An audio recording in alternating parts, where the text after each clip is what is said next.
You don't get shin splints because your shins are weak. You get them because your hips suck at doing their job. That's why foam rolling doesn't work, why new shoes don't fix it, and why your shin pain keeps coming back no matter what you try. Because the pain isn't the real problem, it's just the signal. And if you ignore the signal, your body's just gonna keep yelling louder. In this video, I'm gonna show you 5 movements that actually fix the root cause. No rehab drills, no fluff, just smart training based on how your body's built to move.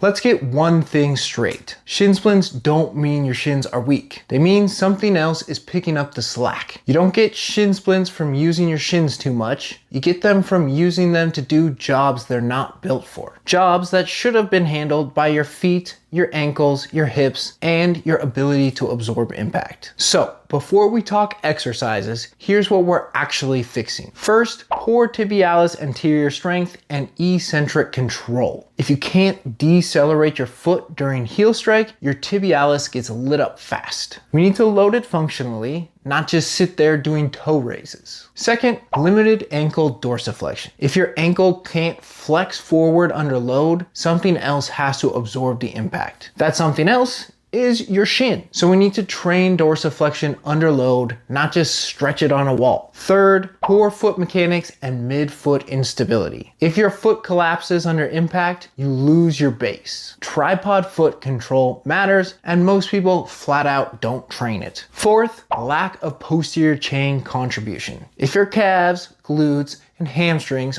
aren't doing their jobs, your shins take the hit. This is common in quad dominant athletes or anyone who collapses forward under speed or fatigue. Fifth, inability to absorb and redirect force. You can produce power, but can you land it? If not, you're dumping force into the front of your lower leg every step. And finally, bad volume management. Too much, too fast, without building capacity. And your tissues can't keep up. So, this isn't about doing less, it's about choosing movements that actually make you more resilient.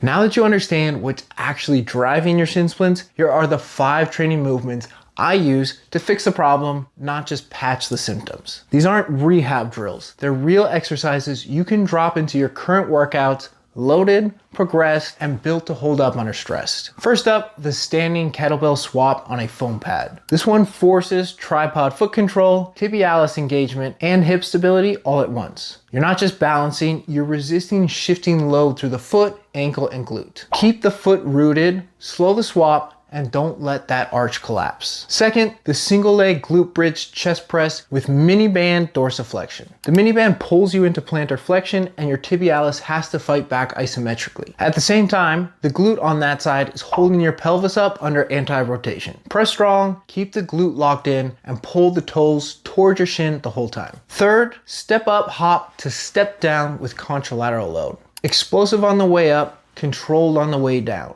You're teaching your body to absorb and redirect force, not just generate it. Land soft, stay stacked, and don't let your foot slap the floor on the way down. Fourth, the active foot squat with a mini band. This turns a basic squat into a foot, hip, and ankle coordination drill. Drive the knees out, grip the floor with your toes, and maintain pressure through the midfoot the whole way. Fifth, force gait mechanics loaded carries. This is one of my favorites. Every step is an opportunity to train foot stiffness, tibialis control, and gait pattern under load. Walk slow, pull the toes up as you move, and keep your posture tall. No foot slap, no collapse, just clean, strong steps that reinforce the pattern that you want. You don't fix shin splints with a banded ankle drill in the corner of a gym. You fix them by training like this. Loaded, intentional, and grounded in how the body actually moves.